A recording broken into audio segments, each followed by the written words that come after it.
पद, सत्ता जीवन में आती रहती है, लेकिन उसे कैसे पचाना,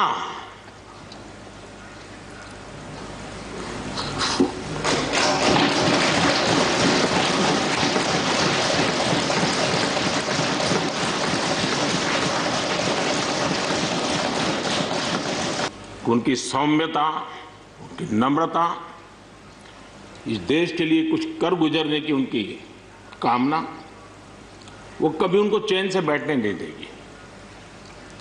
और मुझे विश्वास है कि जो भी दायित्व जहां भी वो संभालेंगे, वे जरूर वैल्यू एडिशन करेंगे, कंट्रीब्यूशन करेंगे और देश उनसे लाभान्वित होगा। ये मेरा पक्का विश्वास है।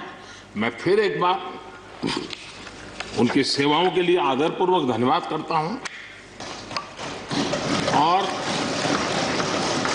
व्यक्तिगत रूप से भी मेरा उनसे आग्रह रहेगा कि मन से मत मानो कि अब आप इस सदन में नहीं हो।